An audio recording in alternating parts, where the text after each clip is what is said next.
Order has been restored. Carrick Ball is back. Manchester United 3, Aston Villa 1. And what a performance. That is the football I want to see. That is the type of performance I want to see from the team. Not the performance I saw against West Ham, not the performance I saw against Everton, not the performance I saw in the first half against Crystal Palace, and definitely not the performance I saw against Newcastle. This is the Carrot Ball we know.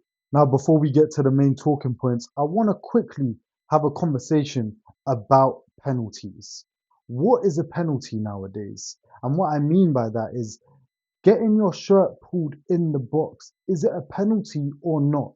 What do VAR deem to be enough of pulling of a shirt to be a penalty? Because sometimes I see them given and sometimes I don't.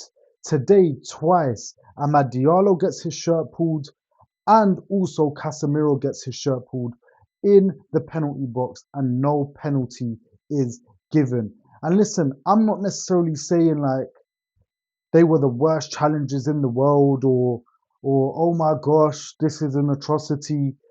I'm not really saying that. What I want to know is that by the letter of the law today a penalty or not? Because some days I'm seeing those penalties being given and other times I'm not. And today, twice, no penalty. And I don't understand because it's very clear, because VAR are looking at it and they're clearing it and they're saying no. It's very clear that Tyrone Mings had Amad Diallo a handful of it and he pulled it whilst the dangerous cross is coming in that Amad Diallo is trying to get on the end of. And then Amad Diallo had a really, really good chance with a header. It was our first, in fact, our biggest chance in the first half. Well, Dallo might have something to say about that.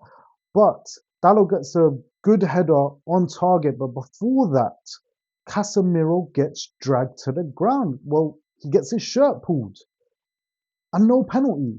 So I really want some clarity, guys, and let me know what you guys think. Do you guys think those things should be penalties? Do you think it shouldn't be? And I think VAR are a mess. I am so against VAR. They make so many errors that I preferred when the referee just made his errors by himself. You know, the referee was getting paid to do a job. Sometimes he gets it wrong. Most of the time, he should get it right. And I prefer that in comparison to VAR, which is meant to correct the game completely. And they are still making so many mistakes. And also, it's just not clear. Like, what is a foul? What isn't a foul?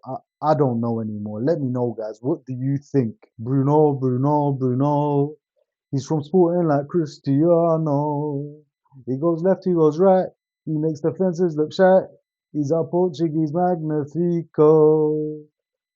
Bruno Fernandes. What more can I say about Bruno Fernandes? Because I've spoken about him so much this season, so many times. He breaks the assist record in a Premier League season for any Manchester United player, breaking David Beckham's record in the 99-2000 season of 15 assists. Today he notches another 2 and takes his tally for the season to 16. The current record for the Premier League assist in a single season is Thierry Henry with 20 assists. Behind him is Mesut Ozil with 19 assists, and behind him is Kevin De Bruyne with 18 assists. 8 games to go. 5 assists to break the record. Can Bruno Fernandes do it? I believe so. I think he can, and he will be hunting down that record, even if he acts like he's not. He's not trying to. He definitely is.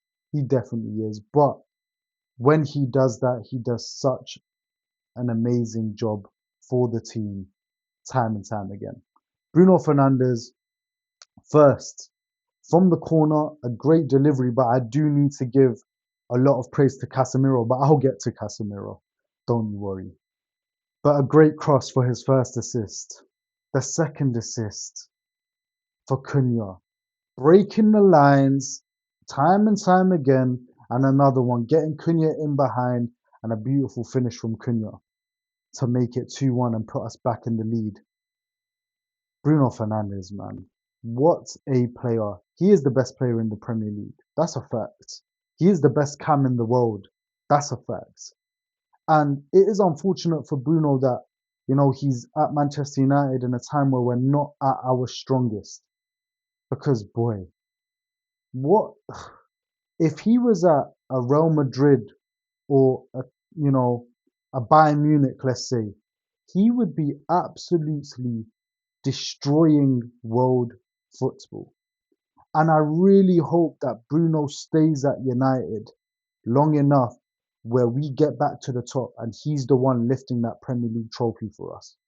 I really do. Bruno Fernandes, man. What a player, man. You can see he's more refined now. Back like a few years back, we talk about, even last season, to be fair, we talk about the continuous inshallah passing at any given moment, running around like a headless chicken. Bruno Fernandes' game this season, he is so much more refined and he's just amazing. He is world class. And that is a fact. Bruno Fernandes, my hat goes off to you once again. And listen, I really do hope you break that assist record. Whenever Bruno plays the way he does today, we always have a chance of winning. That's a fact. That's a fact. Bruno, shout you out every single time, man. Do do do do. Casemiro. Do do do do. Casemiro. Case. I love you. I love you, Case. That's the truth. And I plead. I've made this. I've said this same exact words in a video before. Stay one more year, please, for us, for you, for us, for you. Stay one more year, Case. Pay him his money. He's worth it for one more year. We're going to get Champions League football. Casemiro in our squad will be so helpful for a team transitioning into getting back into Champions League football. We're going to have to add to the depth in our squad because, our subs, in terms of the entirety of our substitutes bench, aren't really up to scratch in comparison to our first team, which is definitely of a high level. But we need Casemiro in this squad to start, to be in the dressing room for the younger players, for the players that haven't won trophies, for the players that don't know what it's like to win Champions Leagues. Multiple, 5 of them. Casemiro, man, for his goal. What a header. Is he the biggest threat on set pieces this season? Gabriel will have something to say about that, no doubt about it. But Casemiro, what a header. What a header today. Bruno Fernandes, he's got it to the near post. A smart, intelligent run to the front post. And what a header. He glances it into the far post when he's at the front. Yo, man, Casemiro, he's such quality. He's such top quality. And it's not just about that. Casemiro's passing. He's the one in our team switching play, picking players out, breaking lines. Casemiro does all of this for us, but it doesn't get spoken about. And I've said these very words before too. I don't know what else to say. Casemiro, please stay one more year for us and for you. Shout you out, my boy, every single time. My boy or my unk, my unk. Salute, man. Moving on. I just want an apology, people. Everybody, I just want an apology. And we're cool. Benjamin Sesko comes off the bench today and bags again within a few minutes. What an instinctive finish by Sesko, by the way. Really well done. That's what I want from my striker. To see an opportunity where others wouldn't and just shoot.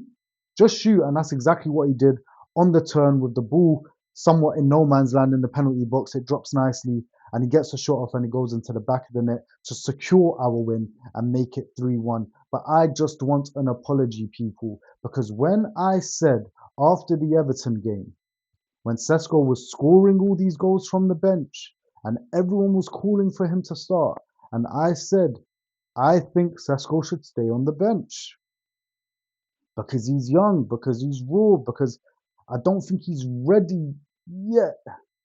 And we don't need to put that pressure on him yet to be Manchester United starting striker. We don't need to do that because our strongest front three is Mbeumo up top, Cunha on the left, and Ahmad on the right. And a key thing to all of this is that Amad Diallo needs to play. I've said this so many times because he's the only player we have that is a direct outlet. You can give him the ball in any position and he can make something happen by himself. He's a player, when he gets the ball, he turns, he runs, he turns, he tries to make something happen. Of course, sometimes he links up play, no doubt about it. Everyone should. But he's the only player of that profile. And we need him there. And another main point, and this is probably more of a main point than Ahmad, Sesko and Mbeumo should not start games together. Sesko and Mbeumo should not start games together because they are both in our team currently doing the same job. They want to get on the end of things. They want to have a moment of brilliance. You know, they want to score. They want to make maybe an assist, a nice pass. But they are getting on the end of things. They're not dictating the game. So I don't want two of those people on the pitch when we've got someone like Amad Diallo. It doesn't make sense for the balance of the team. And when I spoke about this, when I said that Sesko shouldn't start and we should continue doing what we're doing, because sometimes when you have something that's working, you don't fix it. And Sesko having that impact from the bench, Sesko playing that role in our team as he's just been bought, and we've got one game a week, and in a couple of weeks we're not playing for a while. Like Sesko doesn't need to be pressured to be our starting striker right now. He doesn't, and he's so young that we should be telling him, bro, take a touch, take a moment. You're still young. You shouldn't be demanding to start for Manchester United when Mbeumo's there, he's still our top scorer. Maybe he's not. Maybe is Sesko joint with Mbeumo now on goals from the bench, and I wouldn't have it any other way. Again, I've been critical of Mbeumo because he's been playing poorly.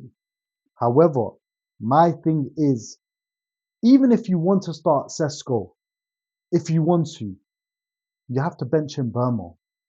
You don't bench Ahmad. You have to bench Mbeumo. It's like for like. Those two are like for like, Mbeumo and Sesko in the Manchester United squad. And when I said this, they called me crazy. They said, Sesko must start. Sesko must start. You must drop Ahmad. He's not getting GA. He's not getting GA. You saw the influence Ahmad has on our team today again. And did he get GA today? No. Did he really try to? He did. Shout out Sesko, by the way, because he tried to square it to Ahmad. The pass was poor, and maybe Ahmad would have been able to get a goal today. There was a moment where Ahmad really should have slipped in Sesko at 3-1 to hopefully make it 4-1. But Ahmad was looking for glory. You know, he wanted to get that shot off, and he's trying to break that duck of his. But outside of Ahmad's GA, his influence in our team is clear to see. It's clear to see. He's our best outlet when we need to give someone the ball under pressure out of the attacking players. Because if I'm not talking about the attacking players, I'll talk about Kobe. But out of the attacking players, give Ahmad the ball if we are under pressure. He'll keep the ball. He'll drive at the player. He'll make something out of nothing. Or he just won't lose possession. Amad Diallo, shout you out. Benjamin Sesko, shout you out. I love what you're doing for the squad right now, and keep doing it. Keep doing it. Let this team grow in harmony. Beautiful, man. Absolutely beautiful. But I want an apology. Thanks. Before the game, I said I don't know why Dallo is starting ahead of Mazraoui, but I did wish for Dallo to have a good game. And he did. He did actually have a very good game. He put in a few dangerous crosses that no one got on the end of, and they really should have. So shout out Dallo for that. Dallo, you should have really got on the score sheet though. And we've seen this time and time again this season, where you're in front of goal, you're getting in behind, Someone's praying, it's probably Casemiro or Bruno, or it could be anyone, Kobe, that they're playing line breaking passes, getting Dallo in behind, and Dallo's just fluffing his lines in front of goal every single time. There was two chances he had today in front of goal, and he didn't manage to convert. However, I don't expect Dallo to score goals, but what I do expect Dallo to do, he did very well today. He defended quite well today, and like I said, some really dangerous crosses into the box today. So shout out Dallo, decent performance. Do I still want Mazraoui to start in our next game? Yes, I do. But at the same time, Dallo, I really like that for you today. Keep it going. Let's quickly touch on the only negative from today. Aston Villa did get a goal. Ross Barkley with a really nice finish with his left foot into the left side of the net. The defense was sleeping, man. Luke Shaw out of position. I was like, where's my left back? And I realized that he was pressing towards the right side of our defense.